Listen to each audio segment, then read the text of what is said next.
Paz do Senhor Jesus, amada Igreja. Quero também cumprimentar todo o povo lá em casa, lá no seu computador, no seu tablet, no seu smartphone, que está começando a assistir a este vídeo. Que a graça e a paz de Jesus inunde o seu coração e a sua alma. Apocalipse capítulo 1. Apocalipse capítulo 1. Eu quero ler convosco dos versos 4 ao 8.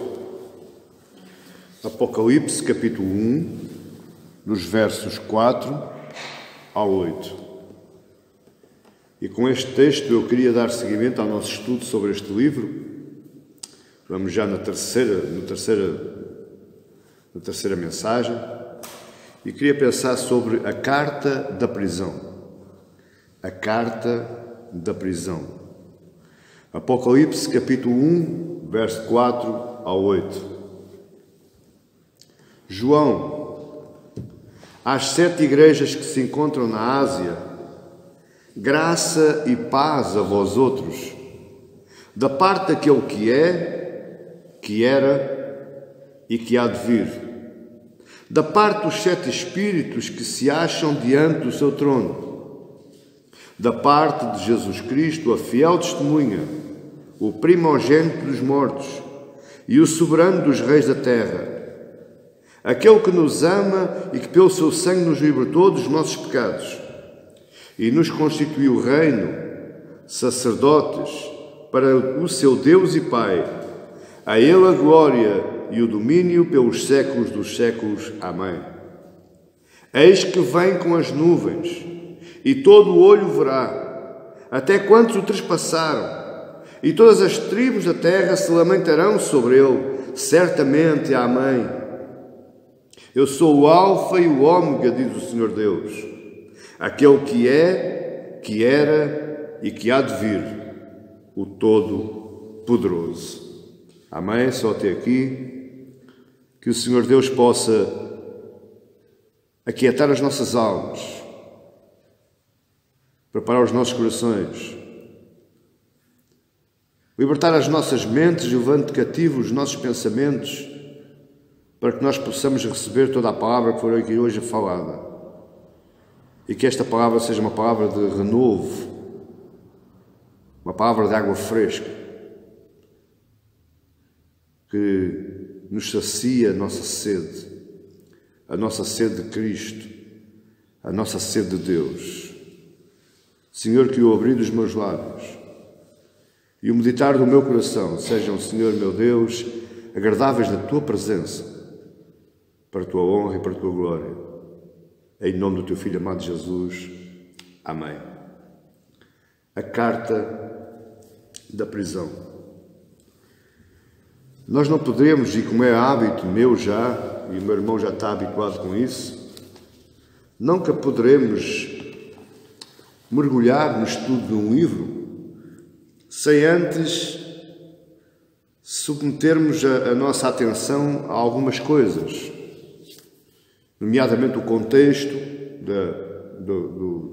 da literatura, quem o escreveu, a quem estava dirigido, qual o propósito e qual a finalidade. Se Deus permitir, na próxima mensagem que nós tivermos com este livro, possivelmente já iremos entrar no livro propriamente dito. Mas até lá nós ainda temos que tecer algumas considerações. Para quê? Para percebermos o livro, para sabermos qual era o propósito, a quem estava destinado, porque é que João escreveu este livro, porque é que Jesus inspirou este livro, o que é este livro que nós já vimos. E hoje vamos ir aprender que este livro é uma carta.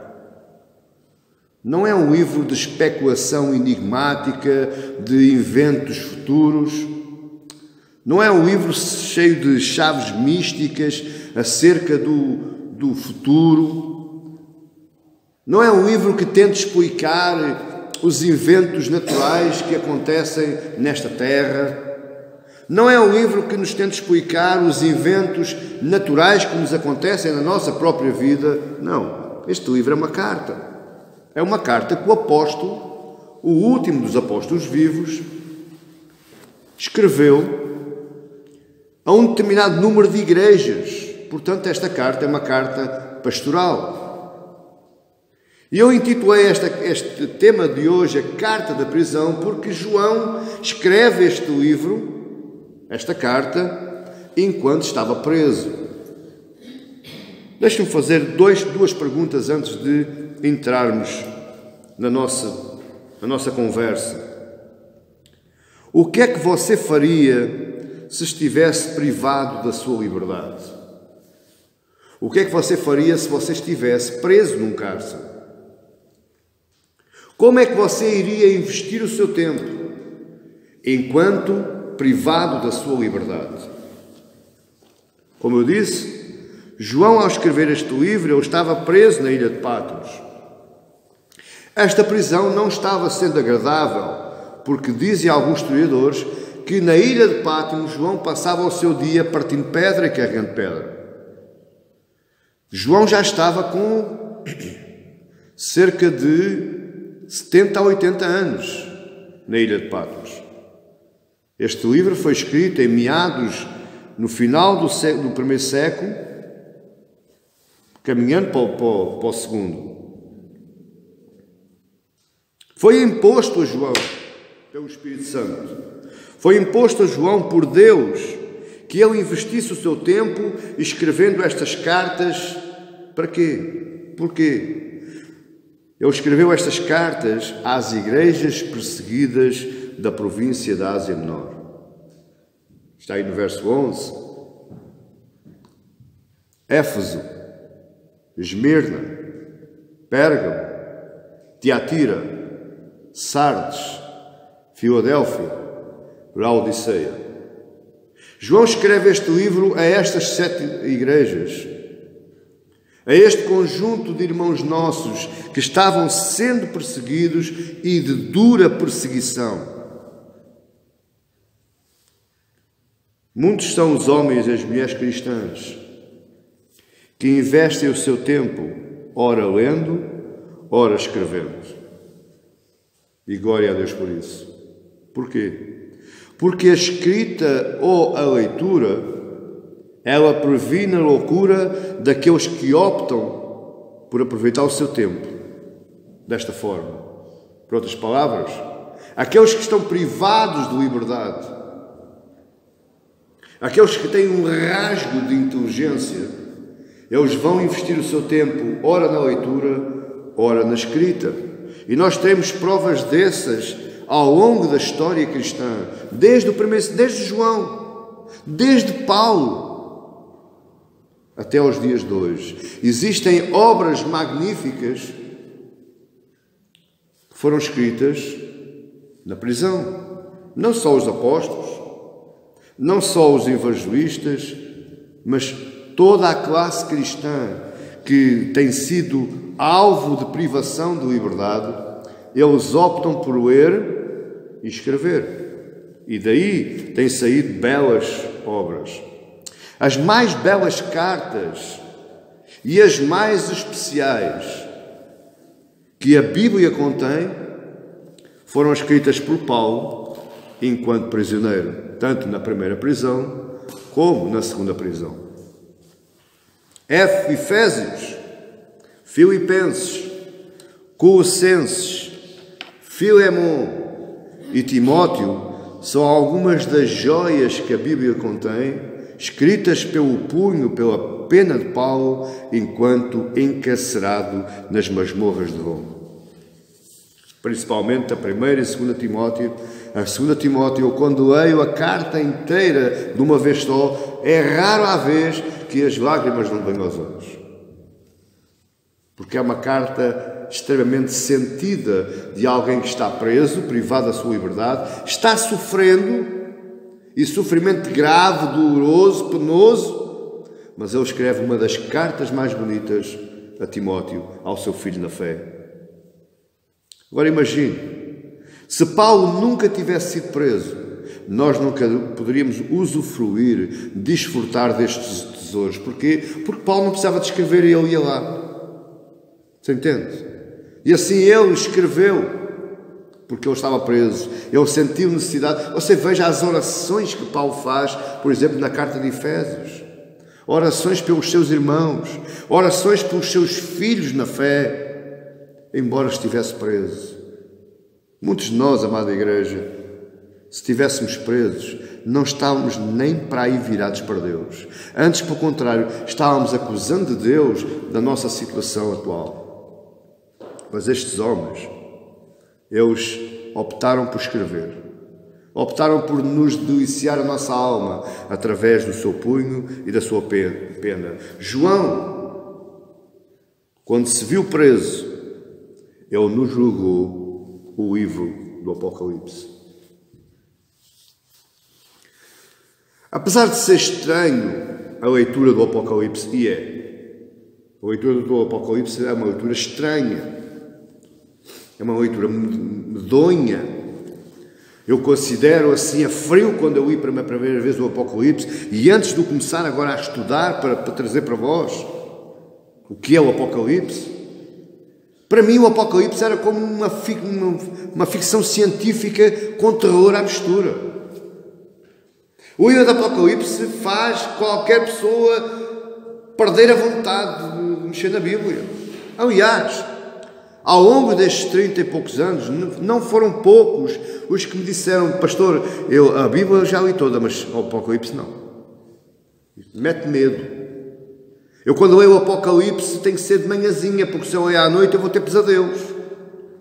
Porque realmente, a frio, a nu, para o intelecto humano, para aquele que sabe ler português, o livro do Apocalipse mete medo.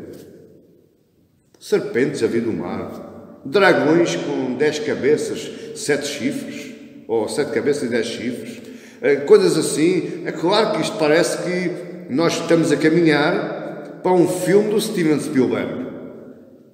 Mas, meu amado irmão, o Apocalipse é uma carta pastoral. E nós já aprendemos que João optou por este meio, por este modo de escrita de terror, para que o Império Romano não soubesse aquilo que ele estava lendo.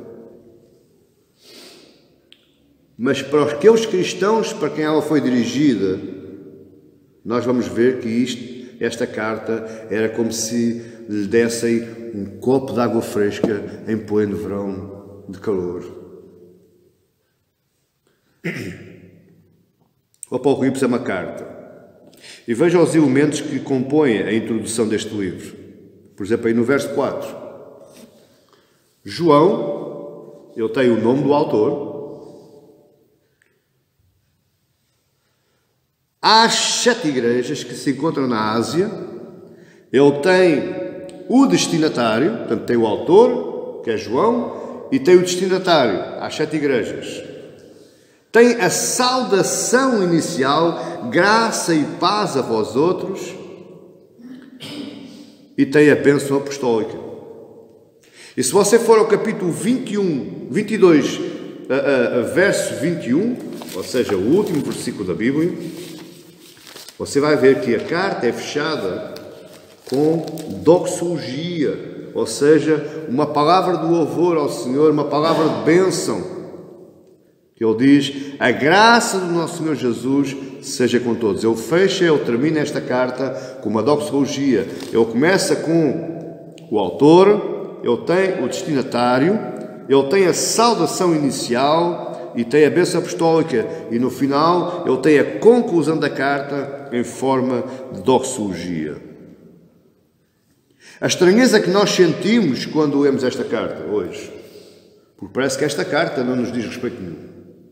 Parece que este livro, aliás, o Martim Lutero, quando pegou na Bíblia a primeira vez, ele disse: não, este livro não é apostólico. Graças a Deus que ao passado uns anos, na segunda versão, na segunda série, edição da sua Bíblia, traduzida para o alemão, eu já veio dizer que em tudo esta carta é aproveitável para nós cristãos hoje. Mas para o sentimento que aqueles primeiros cristãos experimentaram, quando a carta lhes chegou, quando a carta foi lida para eles, foi como se água fresca diretamente do trono da graça e entrasse nas suas almas. Eles ficaram saciados da sede que a perseguição por parte de Roma os estava causando. Foi como se houvesse um renovo das suas almas. Veja o que é que Salomão diz em Provérbios 25, 25. Como água fria, em algumas Bíblias está fresca, como água fresca para o sedento, tais são as boas novas vindas de um país remoto. Ora, lá da ilha de Pátimos, diretamente às 7 igrejas da Ásia, quando a carta chega, quando a carta entra para aquelas portas, foi como se água fresca fosse derramada naqueles cristãos. Eles ficaram sedentos. Mais incluindo ainda, é que ainda na saudação, o primeiro cristão podia experimentar todo o conteúdo da carta. Quando o primeiro cristão a quem a carta foi dirigida começou a ouvir a saudação, ele começou a experimentar logo a glória que toda esta carta contém. Do verso 4 ao verso 8, é como se fosse um roteiro para o resto da carta toda. Você não podia retirar estes 4 versículos da carta, porque senão você não ia entender. Do 4 ao 8, ele é um roteiro, ele é um rumo traçado para nós irmos caminhando pela carta fora. Quando nós formos caminhando pelo Apocalipse fora, até capítulo 2, 3, até ao 20 e 22, se nós tivermos em mente aquilo que lemos do 4, verso 4 ao 8 do capítulo 1, nós parece que temos um caminho ou uma ajuda que nos ajuda a caminhar. Você está-me a compreender? O Apocalipse foi e é uma mão cheia de água fresca para a gente que está sofrendo. Sofrimento, eu não estou dizendo que nós possamos estar a sofrer o sofrimento que aqueles cristãos estavam sofrendo. Graças a Deus, Portugal não tem perseguição ainda, perseguição religiosa, poderá vir a ter, mas por enquanto não tem. Já teve, mas estamos vivendo um tempo de liberdade religiosa. Portanto, o sofrimento da perseguição não nos afeta. É claro que existe muito modo de perseguição. O desprezo com que o olham por saber que você é cristão, isso é um modo de perseguição. Mas é como eu costumo dizer, nem estou para aí nem virado. Não me afeta esse desprezo. Não me afeta esse olhar de esgalho. Afeta muitas coisas. Mas o cristão hoje sofre. E a Bíblia é bem clara. O cristão não está numa redoma de vidro. O cristão não está isento de problemas. Cristo, com a sua morte, não nos veio isentar de problemas. Antes, pelo contrário, ele diz, no mundo tereis aflições. O que é aflições? São perseguições, são sofrimentos. Mas tendo bom ânimo, eu venci o mundo. Do verso 1 ao 3, nós vamos a saber que esta carta, ou este livro, ele se trata de uma revelação do próprio Jesus Cristo ao seu povo. São palavras de Jesus. É Jesus a se autorrevelar ao seu povo. Porque convenhamos, se o Apocalipse não estivesse na Bíblia, a Bíblia não fazia sentido. Porquê, pastor? Eu não estou a perceber. Porque você ficava sem saber o final da história. Arranque o último capítulo de um livro. Arranque fora. E agora leia o livro todo. E você não vai entender o livro. não há o final da história, não há uma conclusão. Então, se retirássemos o livro do Apocalipse da Bíblia, nós não iríamos entender a Bíblia. Porquê? Porque parece que Jesus falhou. Ele morreu, Ele ressuscitou, Ele ascendeu aos céus, Ele derramou o seu Espírito, mas parece que o mundo vai de mal a pior. Então você pergunta-se, Jesus falhou? Não, não falhou. Porque o livro do Apocalipse vem comprovar como ele não falhou. Porque Jesus se vem revelar como o Cristo Todo-Poderoso, o Cristo glorioso, que venceu e vencerá. O livro do Apocalipse vem revelar o Cristo vitorioso que venceu e o levará a si em vitória por causa da sua vitória, por causa da sua glória. Você está entendendo? É isto que o livro do Apocalipse vem nos trazer, é esta água fresca, é este consolo, este renovo. E veio, é uma revelação de Jesus Cristo, vindo do próprio Deus através de um anjo. É um anjo a falar para João. Não é como os outros livros, ou como alguns dos outros, a maior parte, a maioria dos outros livros, que foi inspiração divina. Não foi Deus que falou, não foi Deus que apareceu, foi inspiração divina. O autor foi inspirado e com aquela inspiração ele foi escrevendo aquilo que lhe estava fervilhando no coração. Está a entender isto? O livro do Apocalipse não. O livro do Apocalipse é uma carta ditada por o anjo de Deus ao apóstolo João e ele foi escrevendo. E ele mesmo diz, escreve as palavras, escreve. Eu não sei onde é que está. Eu não sei onde é que está, mas também não interessa agora porque a gente vai lá chegar. O anjo diz a eles, vai escrevendo, escreve estas palavras. Ainda dos versos 1 a 3, nós vemos que Deus é soberano sobre todos os acontecimentos. Nada acontece sem estar no controle. Ele é soberano em tudo. Deus tinha domínio até sobre os sofrimentos daqueles cristãos. Deus tem domínio até sobre os seus e os meus sofrimentos hoje. Não passa nada ao caso. E isto, meu amado irmão, como é importante saber isto. Como é importante saber quando o sofrimento me bate à porta, eu saber, eu veio, mas Deus está comigo. O sofrimento alcançou-me. A perseguição, a dor, a mágoa, a angústia, mas eu não estou sozinho. Deus está no controle. Tudo está debaixo do controle dele, tudo está debaixo do domínio dele. E eu queria hoje, com os amados irmãos, ver 4 assuntos que constam nesta carta, que é a carta da prisão. O primeiro assunto é a conduta cristã. Você pergunta assim, pastor, onde é que está aqui conduta cristã nestes versículos que nós lemos, do 4 ao 8? E eu digo-lhe, explicitamente não está, mas está implícito. Ou seja, nas entrelinhas das palavras de João, nós podemos ver um tipo de conduta cristã que João optou para aquelas igrejas e que ele nos leva também, ou nos exorta a optar. E agora repare comigo, João vivia numa época, numa cultura greco-romana. E a cultura greco-romana, eles tinham uma saudação típica, que se perdeu ao longo da história, mas que, por incrível que pareça, os inventores do correio eletrónico foram rebuscar esse tipo de saudação.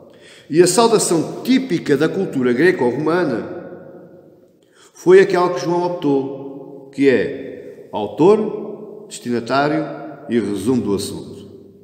Antes de haver computador, antes de haver e-mail, nós só sabíamos quem é que nos enviava a carta, ou através do conteúdo da carta, ou então só no final, como um tamor, o teu João. Era, não era? Primeiro era a data, e depois era que tudo vá bem, escrevia-se a carta, e por baixo, ao final, como um tamor, ou beijinhos, e João. Nós só sabíamos do autor da carta, no final da carta.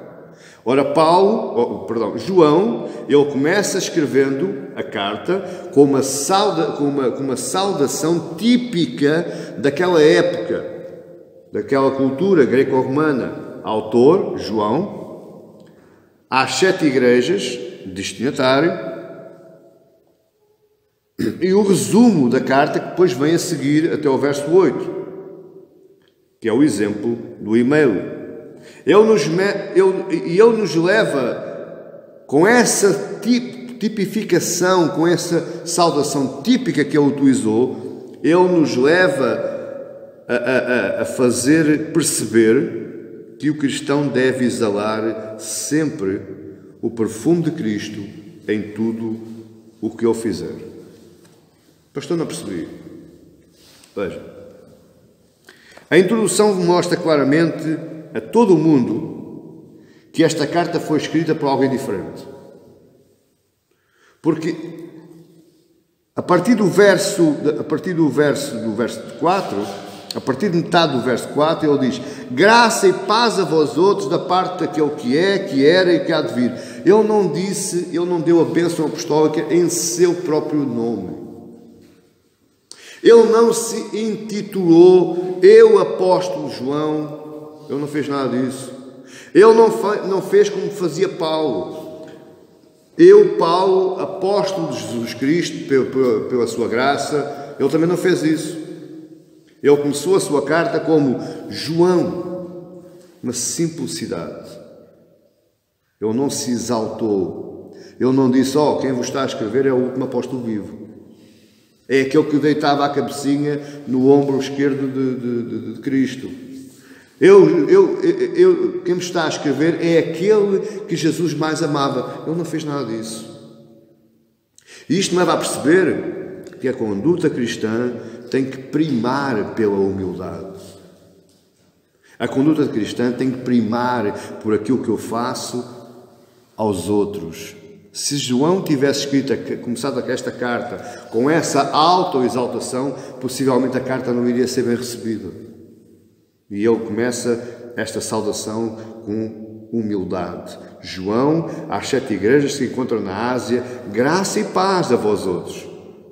Da parte de quem? Minha? Não. Daquele que é, que era e que há de vir, da parte dos 7 espíritos que se acham diante do trono. Se você recebesse uma carta desta, você não começava logo: não, eu quero ler o resto. É ou não é? Você ficava animado para ler o resto. Você ficava animado para ouvir o resto. Só nesta saudação. Pegar em algo tipicamente ordinário, ou seja, corriqueiro, normal, João transformou em algo completamente espiritual, em algo cristão. Por isso é que a forma como João escreve, não só estes 4 versículos, mas todo o resto da carta, a maneira como ele se exprime àqueles irmãos, a maneira como ele se exprime àquelas igrejas, a maneira como ele apresenta os vários assuntos, a maneira como ele apresenta, meu amado irmão, isto é bom que você saiba, que ele vai apresentar 3 inventos que são um. 3 inventos diferentes que eles são só um. Ele vai apresentar as trombetas, ele vai apresentar os selos e vai apresentar as taças. Parece que são coisas separadas, não é.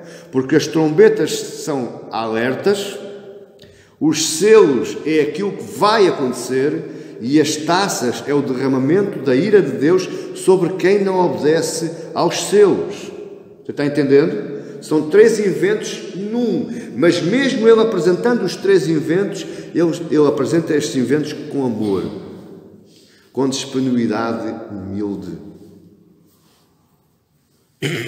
É desta forma que o mundo vai ver a diferença em si. Não é através das grandes coisas, é através dos pequeninos detalhes. Pastor, mas não tem importância nenhuma. Tem.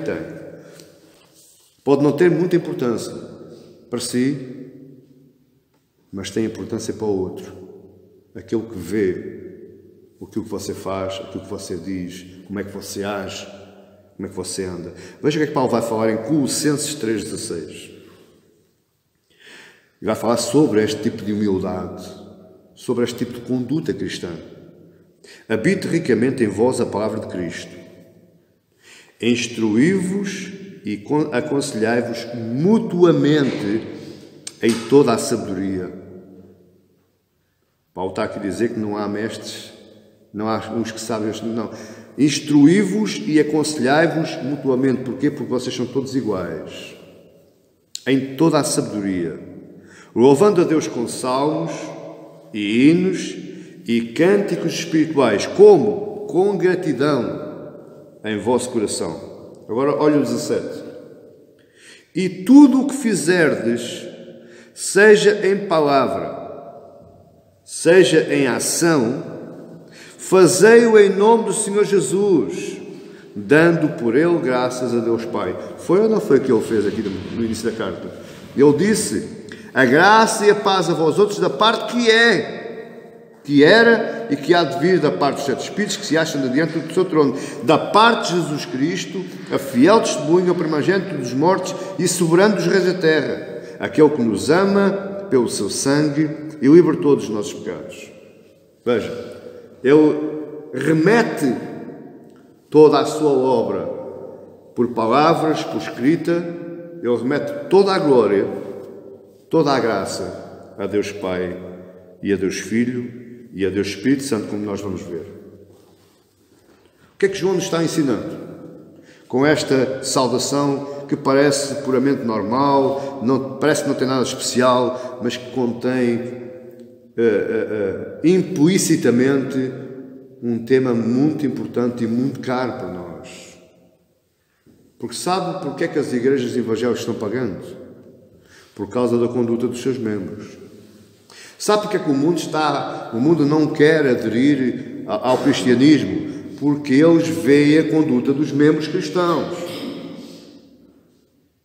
Amado irmão, eu não me canso de dizer, qualquer coisa que nós fizermos, eles têm que estar recheado, ele tem que exalar, ele tem que denunciar a presença de Cristo em nós. Quando você vai a um café, você pede uma bica, um café. Se você pegar no café, pagar e vier embora, o que é que o empregado pensa de si? Você chegou lá, nem bom dia disse. Você não foi educado, não saudou a pessoa. E quando lhe entregou o café, você nem agradeceu. Um obrigado. Ah, mas pastor, isso é um detalhe. É um detalhe que faz toda a diferença. Faz toda a diferença. Aquele vizinho lá do seu prédio que você não fala, você passa ao que não quer falar consigo, que o despreza para aquilo que você é, você ao passar por ele, bom dia, boa tarde, boa noite, parece que não é nada, parece que é uma estupidez, mas não é. É um detalhe que demonstra o meu comportamento enquanto cristão. Porquê? Porque eu sou diferente. Ah, mas o outro não fala. E eu com isso? Eu tenho é que fazer ou mostrar em tudo o que eu fizer, seja em palavra, seja em ação, eu tenho que o fazer em nome de Cristo. Dando graças a Cristo, a Deus Pai por Cristo e por aquilo que eu faço. É isso que João nos está ensinando. João nos ensina que devemos exalar o perfume de Cristo em todos os momentos. E em todos os atos da nossa vida, nem que sejam pequenos detalhes. Este é o primeiro elemento que a carta nos mostra, que esta introdução nos mostra. O segundo elemento que a introdução nos mostra é conhecimento bíblico. Como assim? A carta foi escrita originalmente para as igrejas da Ásia. Elas foram 7 igrejas. Existiam várias outras igrejas na Ásia, naquela região da província da Ásia Menor. Mas João escolheu 7. E João escreve a estas 7 igrejas não foi porque elas fossem mais especiais. João escreve a estas 7 igrejas, mas numa forma pastoral. esta carta era uma carta pastoral. Esta carta era uma carta para ser lida nestas 7 igrejas, mas para correr todas as outras. Era uma carta pastoral. E porquê que eu digo que ela era pastoral? Porque esta carta foi escrita para encorajar os irmãos que estavam sendo perseguidos. Toda a carta de encorajamento chama-se carta pastoral. Agora utiliza-se muito os vídeos. Se ele for pastoral, se esse vídeo for pastoral, ele tem que ter o intuito de encorajar, o intuito de levantar, o intuito de exortar, o intuito de corrigir caminhos. Você está entendendo? Porque tudo isso faz parte do encorajamento do cristão. E de que forma é que João utiliza esta carta, ou como é que ele escreve esta carta de forma pastoral, com o conhecimento bíblico? Ele foi buscar elementos à Escritura Sagrada. Como eu lhe disse, tudo o que está neste livro não é novo. João não inventou. João não reintroduziu elementos novos. João não reinterpretou. João utilizou aquilo que já havia sido dito, de uma forma que ao cristão, o primeiro cristão, quando ele ouvisse e se lembrasse das palavras das profecias, das palavras dos salmos, das palavras de Jesus, ele diz: sim, eu já ouvi isso, agora sim.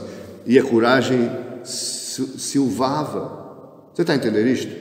Era foi esse o objetivo de João, foi encorajar através do relembramento daquilo que já havia sentido. E à medida que nós entramos no Apocalipse, nós vamos ver muitos textos do Antigo Testamento que estão escritos no Apocalipse. E se você tiver uma Bíblia com referências, você vai olhar aqui para baixo e muitas vezes, olha, Daniel, Êxodo, Jó, Isaías, Ezequiel, são todos textos do Antigo Testamento. Então, o livro do Apocalipse foi escrito com base naquilo que já havia sido dito. A pergunta é: se havia outras igrejas na Ásia Menor, e eram muitas igrejas, por que é que João escolhe 7? E aí aparecem logo os profissionais da escatologia, com os seus segredos enigmáticos, os seus códigos da Vinci, e começam logo a interpretar o porquê das 7 igrejas. Meu amado irmão, 7 era um dos símbolos favoritos de João. João escolheu 7, porque era o número que o símbolo 7, o número 7, era um símbolo favorito. E também porque estas 7 igrejas eram as igrejas que ele conhecia melhor e eram as igrejas em que ele era melhor conhecido. Você está entendendo? Ele escreveu para as igrejas que ele já tinha pastoreado. As igrejas o conheciam e ele conhecia as igrejas. Ele conhecia ao pormenor o comportamento de cada uma destas 7 igrejas. Foi por causa disso é que ele escolheu estas 7. Mas, apesar de ele ter escolhido estas 7, ele escolheu estas 7 para serem representantes de todas as igrejas, em todos os tempos e em todos os sofrimentos e necessidades. Ou seja, esta carta é para todas as igrejas, incluindo a Igreja Cristã Reformada Olhão. Amém, igreja? Esta carta não passou de moda. Ela não está desatualizada, antes pelo contrário. Quanto mais eu leio a carta, mais atualizada ela está. Mais atualizada ela está. Esta é uma carta pastoral do apóstolo João que fala às igrejas de todas as épocas até que o céu e a terra passem. Leve esta para casa, guarde-a, e se você quiser escreva lá no seu Facebook, você vai fazer história. Amém? Esta carta também tem o propósito de corrigir caminhos, exortar, encorajar e ensinar a graça de Deus em Cristo Jesus. Esse é o nosso objetivo e é essa a minha oração. Quando chegarmos ao capítulo 22, nós sejamos exortados, que os nossos caminhos sejam corrigidos, que nós sejamos encorajados e que nós vejamos a graça da glória de Cristo. Ela nos dá conhecimento bíblico face às provações. Pastor, eu não sei como é que eu hei de agir nesta provação. O livro do Apocalipse. Ah, pastor, que medo. O livro do Apocalipse. Ela serve também para refletirmos uma reflexão própria, íntima, de mim para mim, acerca de Cristo, do Evangelho, acerca de Deus e da sua palavra. Esta carta tem o dom de me fazer refletir qual é o meu ponto de situação espiritual perante Cristo. Agora, olha, ao contrário do que há desde sempre, há séculos que isso tem acontecido. Eu penso assim, se João fosse vivo hoje, ele dizia, mas eu nunca pensei nisso. Nunca me passou para a cabeça essas coisas. Ao contrário do que o povo, os teólogos, ou os mestres do discernimento dos últimos dias, o conteúdo deste livro, o que João tinha na sua mente, não era pôr os primeiros cristãos a pensar. O que João tinha na sua mente não era pôr os cristãos a fazer contas, nem a olhar para as estrelas e olhar para os eventos, olhar para os terremotos e para as chuvas. João não tinha nada disso em mente. Nada. Quando João escreve esta carta, não era para especulação. João escreve esta carta para edificação, encorajamento. João escreve esta carta para as 7 igrejas como se levasse um copo de água fresca para os saciar e não para os fazer pensar e fazer contas e tentar descobrir jogos enigmáticos acerca do futuro. Este livro foi escrito, esta carta foi escrita para aprofundar conhecimento bíblico e não para especular sobre eventos futuros do final dos tempos. Aliás, a carta não fala do final dos tempos. Pastor, então, lamento dizer-lhe, o livro do Apocalipse não fala do final dos tempos. Quem fala do final dos tempos é Marcos no capítulo 13, Jesus no capítulo 24 e 25 de Mateus, Paulo em 2 Tessalonicenses. Esses é que são escritos escatológicos. Agora a carta, o livro do Apocalipse, ele fala da consumação da obra de Cristo glorioso, todo-poderoso, e não do final dos tempos.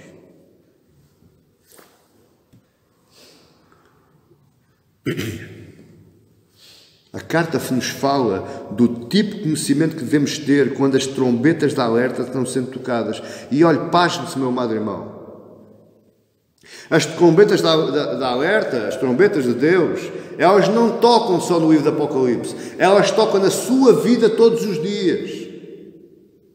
Quando o Espírito alerta. Que tipo de conhecimento devemos ter quando os selos da história estão sendo abertos? Porque todos os dias Deus quebra selos na história e nos mostra. Você quer um exemplo? Temos agora aí o problema entre o Irão e os Estados Unidos. Isto foi um selo que foi quebrado. É um evento que vai ficar na história da humanidade. Você está entendendo? Quando a gente chegar aos 7 selos, nós vamos perceber isso. Que tipo de conhecimento eu tenho que ter quando as taças da ira de Deus estão sendo derramadas? O que é isso, pastor?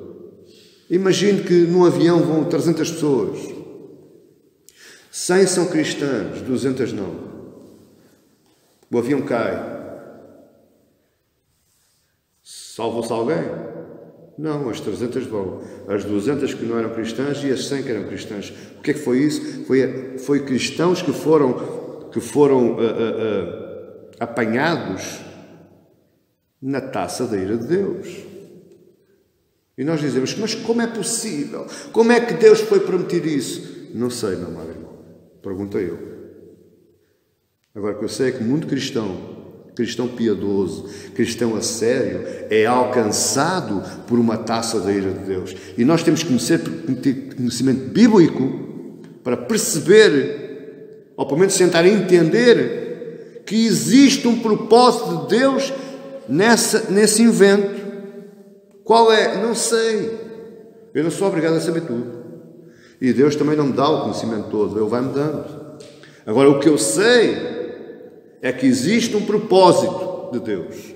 Porque não cai uma ave do céu, não cai uma folha de uma árvore, sei que Deus saiba ou permita. Não cai um cabelo da minha cabeça e Ele sabe quantos cabelos eu tenho. E não cai um fio de cabelo da minha cabeça sem que Ele saiba, ou sem que Ele não saiba. Portanto, cada evento que nos parece dramático, e é dramático, mas o meu conhecimento bíblico me leva a pensar, existe um propósito de Deus. É disto que o livro trata, e não de especulação enigmática e de jogos de ver quem é que é o maior cabeçudo, ver quem é que descobre mais. Eu, por acaso, tenho visto alguns vídeos acerca do livro do Apocalipse e eu dou comigo a sorrir. Porque pastores conceituados, pastores que têm igrejas grandes e têm muitos filmes já muitos vídeos, portanto já pregam há muitos anos, e eles não entenderam ainda qual é o espírito do livro do Apocalipse. Eles não entenderam ainda o que é que estava no coração de Paulo quando ele escreveu esta carta. Mas em terceiro lugar vem o cuidado divino. Os versos 4 a 8 nos falam do cuidado divino. E o cuidado divino está a partir do verso 4 e o 5. João às 7 cartas se encontra na Ásia, graça e paz a vós outros, da parte que é e que era, que há de vir, da parte dos 7 espíritos que se acham diante do seu trono, e da parte de Jesus Cristo, a fiel testemunho ao primogênito dos mortos e o soberano dos reis da terra, aquele que nos ama e pelo seu sangue nos libertou dos nossos pecados. Este cuidado divino divide-se em 3 partes. João declara a bênção que vem de Deus o Pai, da parte daquele que é, ele nos remete para Êxodo. Quando Moisés já junto à sarça ardente e Deus está comissionando, Moisés desce ao Egito porque eu ouvi o clamor do meu povo e tu vais libertá-lo. E Moisés disse, Senhor, mas eles não vão acreditar em mim. Quando eles me perguntarem qual é o nome do Deus que eu vou, o que é que eu digo? E Deus diz, vais dizer que o eu sou te enviou. Quando João fala aqui daquele que é a mesma coisa, a palavra é exatamente igual, Yahvé. A palavra que Deus utilizou para Moisés, o eu sou é o nome próprio de Deus, e Yahvé é o mesmo que João utilizou aqui na sua carta. Aquele da parte do Yahvé, daquele que é, do eu sou. Mas também a bênção também vem de Deus, o Espírito Santo. Da parte daquele que é, que era, que há de vir. A bênção da parte do Espírito Santo. Onde é que nós encontramos isso? Que era, que há de vir. Da parte dos 7 espíritos que se acham diante do seu trono. Agora aqui complica a coisa. Já começa aqui a história do enigma, da ficção enigmática. Como é que eu vou dizer que estes 7 Espíritos, que é o Espírito Santo? 7 Espíritos traz-nos a ideia do Espírito completo de Deus, porque o número 7 é a plenitude do poder de Deus. Amém? 7 Espíritos é o Espírito completo, ou seja, é o Espírito de poder completo de Deus. Essa é uma ideia que João nos dá e dos 7 Espíritos que se acham diante do seu trono. Mas também 7 Espíritos, veja que ele escreve para 7 igrejas. 7 Espíritos, 7 igrejas. Então, esta expressão de João traz-me a ideia de que o cuidado divino de Deus é personalizado. É um Espírito para cada igreja. Ou seja, o cuidado é personalizado. Você está a entender isto? Deu para entender? Não há dúvidas? Mas também a bênção vem de Deus o Filho.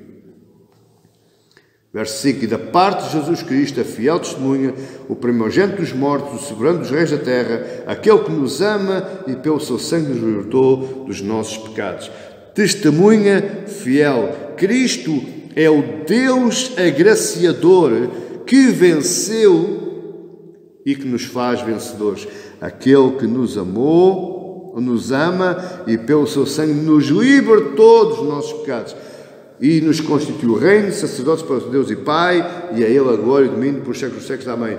Que nos ama e que nos libertou dos nossos pecados. Se nós fomos libertos dos nossos pecados, então nós vencemos sobre o pecado. Você está a entender? O Deus agradecedor que venceu na cruz, que venceu na morte, mas com essa ação Ele nos fez também vencedores. Resumo. O que João está dizendo é que a graça que nos sustém é fruto de Deus o Pai, Deus o Filho e de Deus o Espírito Santo. O cuidado de Deus, o cuidado divino, prende-se no conhecimento que eu tenho do Deus Trino que eu adoro. Se você não conhece este Deus que é Trino, é uma pessoa com 3 naturezas diferentes. Se você não crê na Trindade, se você não crê no Deus Trino, Deus Pai, Deus Filho, Deus Espírito Santo, então você não acredita no cuidado divino.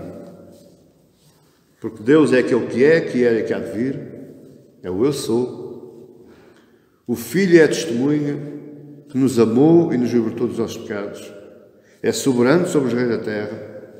E o Espírito Santo, que é um Espírito personificado. Quando Jesus enviou o seu Espírito no dia de Pentecostes, o que é que lá diz? E vimos como labaredas de fogo sobre cada uma cabeça. Não foi 120 Espíritos que Jesus enviou. Estavam lá 120, sim ou não? Não foi 120 Espíritos que Deus enviou. Mas Ele enviou o seu Espírito dividido, personificado por cada um dos elementos que lá estavam. É isto que João está falando também dos 7 Espíritos. Veja o que é que diz Oséias 4, verso 6. O meu povo, porque é que nós estamos sendo destruídos, meu amado irmão e irmã? Porque é que eu estou sendo destruído? Porque é que as igrejas estão sendo destruídas?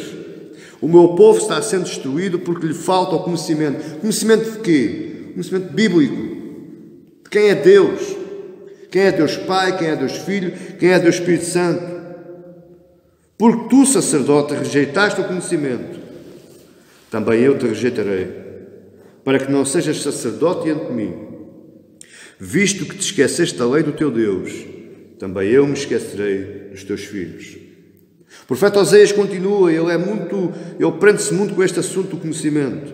Oséias 6,3 diz: conheçamos e prossigamos em conhecer ao Senhor. Como é que eu conheço ao Senhor? Através da sua palavra, através do seu ensinamento bíblico, através do conhecimento das Escrituras.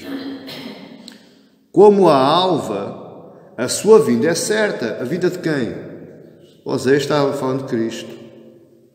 Como a alva, a sua vinda é certa, e ele descerá sobre nós como a chuva serôdia que rega a terra.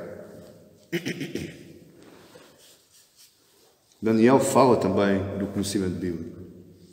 Daniel 11:32 ele diz: aos violadores da aliança, ai querido irmão, o quanto Daniel estava tão certo quando escreveu isto. O que é o violador da aliança? Naquele tempo eram os idólatras e aqueles que não queriam saber de Deus. Estavam violando, quebrando a aliança de Deus com Abraão e com Moisés e com Josué. Mas hoje, o que é que esta palavra nos diz para nós? Aos violadores da aliança. Eu falo para as minhas próprias palavras. Eu digo aos assassinos do Evangelho. Àqueles que adulteram o Evangelho. Àqueles que reinterpretam as Escrituras. Àqueles que pregam heresias em favor, em prol do massagear dos corações das suas audiências. Eles são violadores da aliança, violadores da palavra, violadores do Evangelho. A Ele, Deus, com lisonjas, perverterá. Mas o povo que conhece ao seu Deus se tornará forte e ativo. Então aquilo que João tinha em mente quando escreveu ao povo perseguido naquelas 7 igrejas da Ásia Menor foi tornar forte aquele povo, ativar a fé e a esperança no Cristo Redentor, no Cristo que venceu e que vencerá. Através de quê? Do conhecimento bíblico. Por isso é que o Apocalipse não traz nada novo. O Apocalipse só vai trazer Antigo Testamento para o povo que já conhecia o Antigo Testamento. Estava esquecido. Entende agora? Cada expressão de João em relação ao Deus Trino, cada palavra, cada frase que João escreve neste livro, ele é dirigido a um problema específico de cada cristão e de cada igreja. Quando João escreve para as 7 igrejas, uma por uma, se você analisar bem, e se você for honesto consigo, você vai ver que existem problemas nas igrejas que são o seu problema. Existem problemas nas igrejas que são o problema da sua igreja. E ela precisa ser corrigida. Ela precisa ser exortada. Não existe tempo ou época ao qual Deus não seja adequado. Deus era adequado no primeiro século e Deus é adequado no século XXI. Por isso é que eu muitas vezes digo, a Bíblia é o livro mais antigo impresso. É um dos livros mais antigos em escrita. Muitos chamam-lhe que é um livro velho, mas eu te digo hoje, a Bíblia é o livro mais atual que o jornal que há de sair depois da manhã. Porque a Bíblia está sempre atualizada. A Bíblia é um livro que te fala todos os dias ao teu coração, independentemente do tipo de problema que tu tenhas ou do tipo de alegria que tu tenhas. Este livro está sempre presente e atualizado na tua vida, seja qual for o dia em que o vais ler. Ele é, Ele era e Ele há de vir. Não existe necessidade, não existe problema, não existe sofrimento para os quais Deus não tenha para nós força e recursos.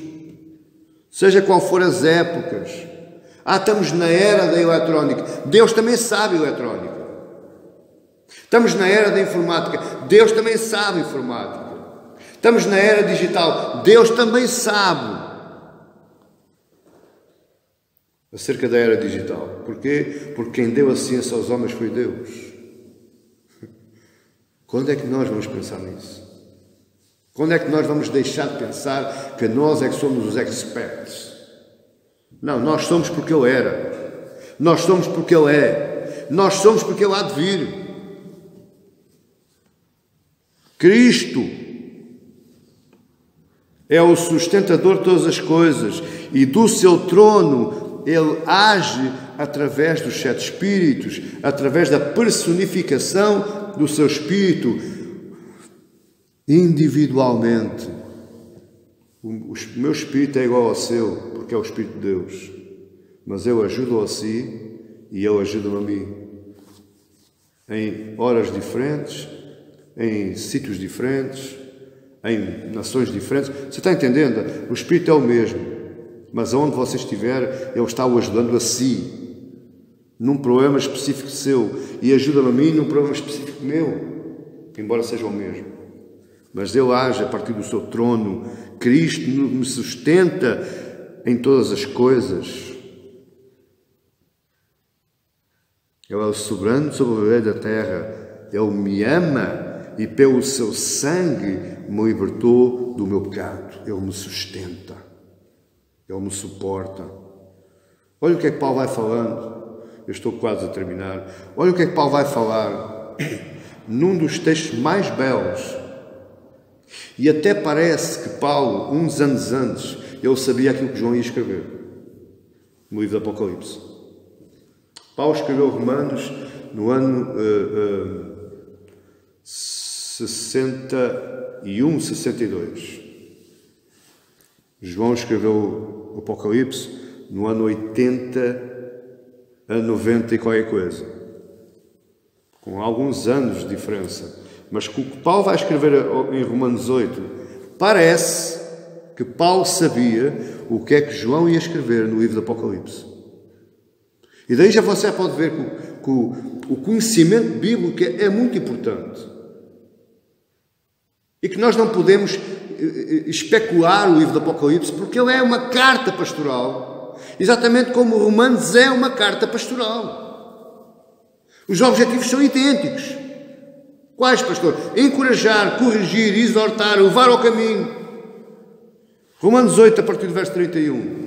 Veja, João escreveu para as 7 igrejas que estavam na Ásia Menor, para os primeiros cristãos que estavam sendo perseguidos por várias razões e ordens. Eles viveram no pior período da história cristã. Foram eles, estes que viveram.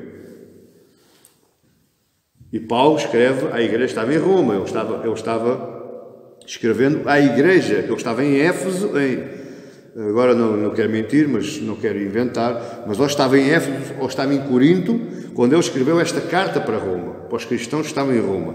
E ele diz em Romanos 8, a partir do verso 31, que diremos, pois, à vista destas coisas? Se Deus é por nós, quem será contra nós? Aquele que não poupou o seu único filho, antes, por todos nós o entregou, porventura não nos dará graciosamente com ele todas as coisas? Olha agora, João vai entrar no Apocalipse Paulo vai entrar no Apocalipse de João. Quem intentará acusação contra os eleitos de Deus? É Deus quem os justifica. Quem os condenará? É Cristo quem morreu, veja, João também fala aqui, é Cristo quem morreu, ou antes quem ressuscitou, o qual está à direita de Deus, lá no trono, e também intercede por nós. Verso 35, quem nos separará do amor de Cristo? Será a tribulação, a angústia, perseguição, fome, nudez, perigo, espada? Como está escrito, por amor de ti somos entregues à morte o dia todo. Fomos considerados como ovelhas para o matador. Em todas estas coisas, porém, somos mais do que vencedores por meio daquele que nos amou. Porque eu estou bem certo de que nem a morte, nem a vida, nem os anjos, nem os principados, nem as coisas do presente, nem as do porvir, nem os poderes, nem a altura, nem a profundidade, nem qualquer outra criatura poderá separar-nos do amor de Deus que está em Cristo Jesus, nosso Senhor. O verso 38 e o verso 39 faz alusão aos sofrimentos que este povo estava sofrendo aqui no livro do Apocalipse. E isto me leva a pensar algo. Paulo não sabia o que é que João ia escrever. João também não sabia aquilo que Paulo escreveu, porque os escritos nunca se encontraram. Eles nunca leram as cartas uns dos outros. Sabia? Mas os sofrimentos do Apocalipse e os sofrimentos de Romanos 8 me leva a pensar que eu, enquanto cristão, eu necessito de ação do Deus Trino no meu dia-a-dia. Eu preciso de Deus o Pai no meu dia-a-dia, eu preciso de Deus o Filho no meu dia-a-dia e eu preciso de Deus o Espírito Santo no meu dia-a-dia. Este é o cuidado divino que Deus tem por cada um de nós. Quarto e último lugar, temos o cristianismo básico. Também está implícito nesta introdução. E a pergunta é: o que é ser crente nos dias do fim? Mas os dias do fim ainda não vieram, sério. Os dias do fim foram inaugurados no minuto em que Jesus expirou. Quando Jesus diz: Pai, nas tuas mãos entrego o meu espírito, está consumado, tetelestai, nesse minuto inaugurou-se os dias do fim, até o dia 2. Então, como é que eu, como crente, eu vivo nos dias do fim? Primeiro, louvor a Jesus. Verso 6. A Ele glória e domínio pelos séculos dos séculos. Amém. A minha vida neste mundo e neste tempo chamado os dias do fim, ou os últimos dias, ou o final dos tempos, chama o que você quiser, ela tem que ser do louvor a Jesus Cristo. Como? Pela minha maneira de comportamental, pela minha maneira de falar, pela minha maneira de agir, pela minha maneira de prestar auxílio ao próximo, pela minha maneira de eu me aproximar de quem não é crente, pela minha maneira de andar no mundo. Eu tenho que ter uma vida de louvor a Jesus Cristo. Em segundo, como é que eu vivo nos dias do fim? Louvando-o pela sua obra completa. Qual foi a obra? A sua morte na cruz. Esta obra, ela já está completa, porque pela sua morte eu fui o quê? Liberto dos meus pecados. O seu sangue me libertou. Então, aquele que nos ama e pelo seu sangue nos libertou dos nossos pecados. Esta obra já está completa. Então eu devo louvar a Jesus por esta obra completa. Eu hoje sou uma nova criatura, eu hoje sou de Cristo, eu hoje sou sacerdote, eu hoje sou um reino diferente de todos os reinos, eu sou do reino dos céus por causa da morte, do sangue e da ressurreição de Cristo. Esta obra está completa. Mas eu devo louvar também, em terceiro lugar, pela obra que ainda não está completa. Já, mas ainda não. Ele já veio, mas ainda há de vir. Ele já completou uma obra, mas ele ainda vai completá-la, ele ainda vai acabá-la. Qual é a obra que ainda falta? Verso 7. Eis que vem com as nuvens, e todo o olho verá, e até os que o trespassaram, e todas as tribos da terra se lamentarão sobre ele, certamente. Amém, certamente assim será. Ou seja, o que João está dizendo é que eu tenho que louvar a Jesus pela obra que ele já fez, mas eu tenho que louvá-lo pela obra que ainda ele fará. Qual é a obra? Ele virá buscar. Ele virá buscar. O meu sofrimento não é eterno. Só tenho um tempo. Posso não me livrar deste sofrimento enquanto viver aqui.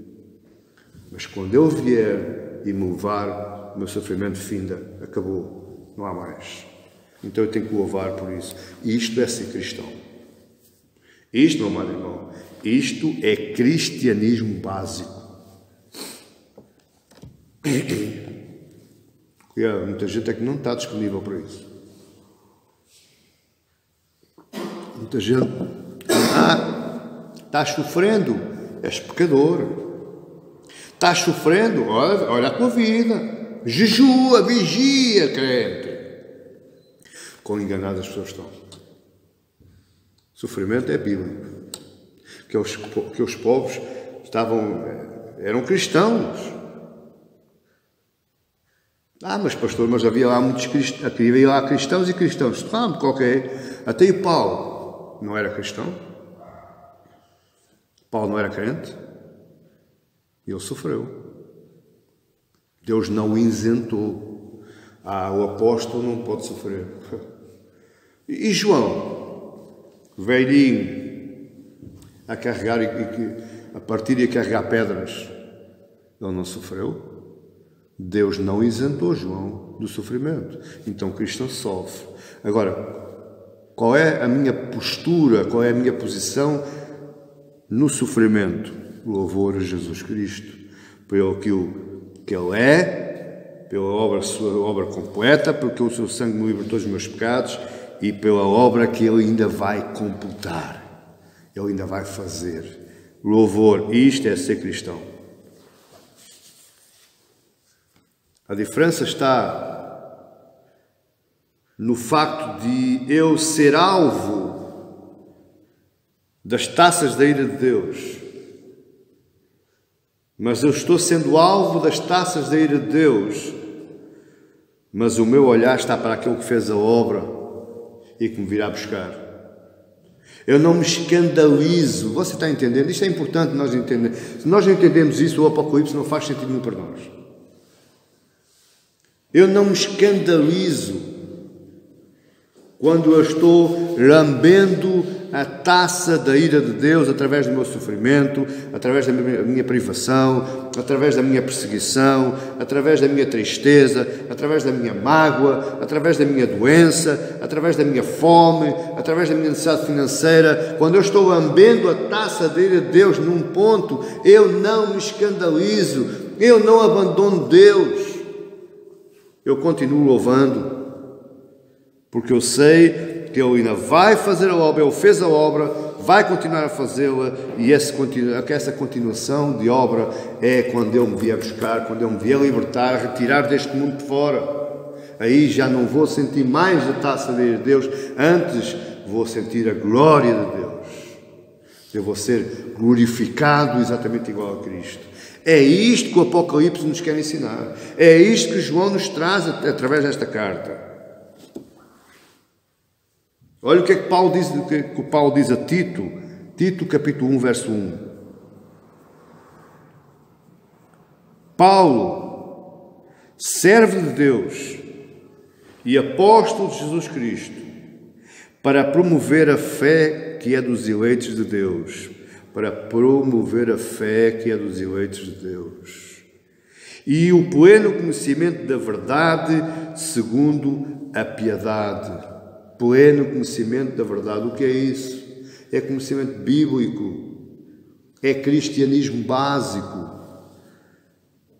Verso 2. Na esperança da vida eterna que o Deus que não pode mentir prometeu antes dos tempos eternos. Prometeu antes do princípio do mundo. Ele já tinha prometido a vida eterna e Ele não é homem para que minta. É isso que o Apocalipse nos vem trazer à tona do nosso coração. Ele é aquele que era, que é e que há de vir. Aquele que prometeu lá atrás, Ele vai cumprir. Independentemente da forma como nós estejamos vivendo. Poderá não nos estar a agradar, amado irmão, e eu acredito que não. Está doendo? Eu acredito que sim. Está a ser demasiado? Eu acredito que sim. mas nós vamos ser alvo da promessa que Ele fez nos tempos eternos, que é a esperança da vida eterna. Amém, igreja? É isto que o livro do Apocalipse quer trazer e não filmes de terror. João nos está convidando a olhar para aquele que ainda virá. E louvar a Jesus também, porque o que Ele é.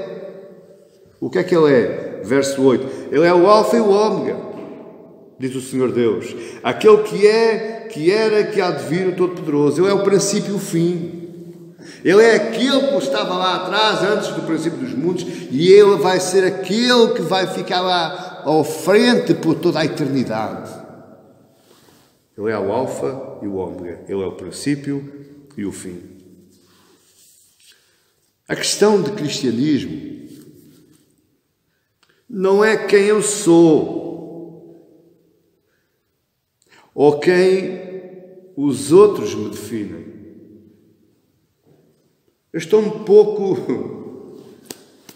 Eu não estou para aí virado para aquilo que os outros falam que eu sou. A questão é: quem é Deus para mim? O que é que eu penso de Deus? O que é que eu acredito de Deus? O que é que eu sei de Deus? Essa é a questão. Eu não me importo o que é que dizem que Deus é. Eu importo-me que aquilo que a minha fé dita que Deus é para mim, em mim e por mim. Ele é o princípio e Ele é o fim. Ele é o princípio e o fim da minha vida. Nada mais importa, nada mais me afeta.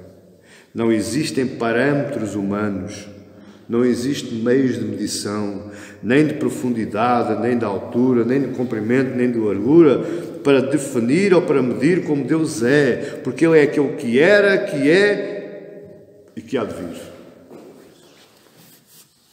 E por ser assim, Ele está provendo caminhos de salvação, porque Ele é eterno. A salvação que Ele ditou para si, Ele só fez isso porque Ele é eterno. Ele fez-o na eternidade, porque Ele é o Todo-Poderoso. Ele detém todo o poder na terra, abaixo da terra, sobre a terra, nos mares, abaixo dos mares, nos céus, acima dos céus. Ele detém todo o poder porque Ele é eterno. João nos apresenta um Deus no qual nós necessitamos. Da mesma forma que o seu pulmão necessita do ar que respira, a sua alma e o seu coração necessitam deste Deus para viver. Você não pode viver sem este Deus. Deus nunca nos prometeu a ausência de necessidades, mas Ele nos prometeu que com ânimo nós venceríamos com Ele o mundo. Tendo bom ânimo, porque eu já venci o mundo.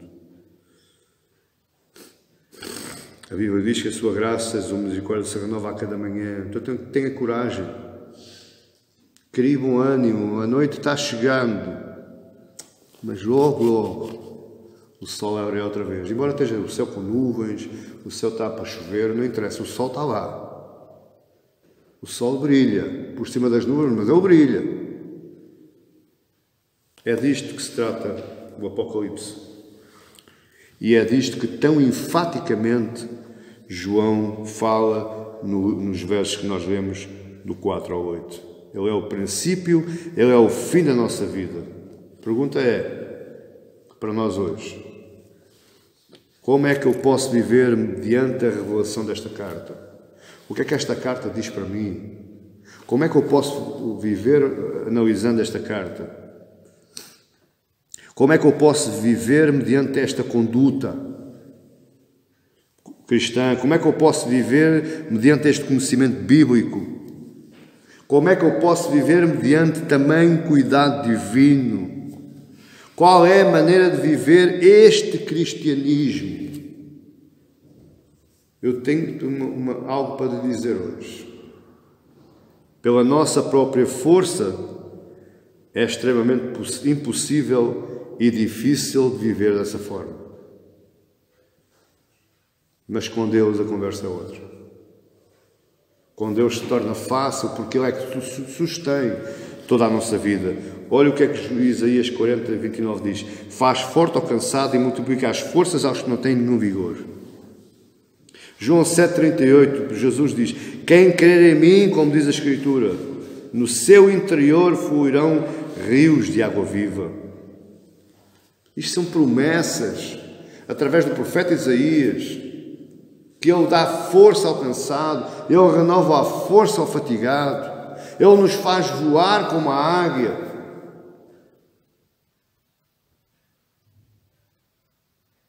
Quando nós cremos em Jesus, neste Jesus glorioso que venceu e que vencerá, rios de água fresca, rios de água viva correrão no nosso ventre. Nós não ficamos sedentos. Quero terminar, meu amado irmão, dizendo que o objetivo de João nos entregar esta carta hoje, para cada um de nós, você tem a carta de João na sua mão. O objetivo dessa carta é me orientar nos caminhos de Deus, me orientar no propósito de Cristo, mas também me encorajar a reagir a Cristo, olhar para Cristo, louvar para Cristo, agradecer a Cristo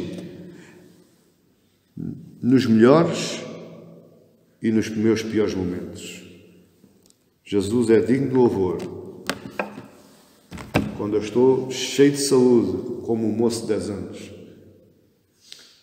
ou quando eu estou com uma receita médica de 3 meses de vida com um cancro comendo o meu corpo. Eu devo louvar a Cristo. Eu devo louvar a Cristo. Eu devo agradecer a Deus pelo seu cuidado. Amém? Esta é a carta da prisão.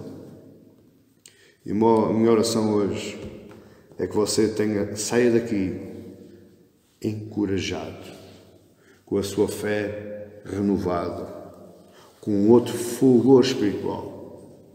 Deus permitindo, entraremos na análise deste livro.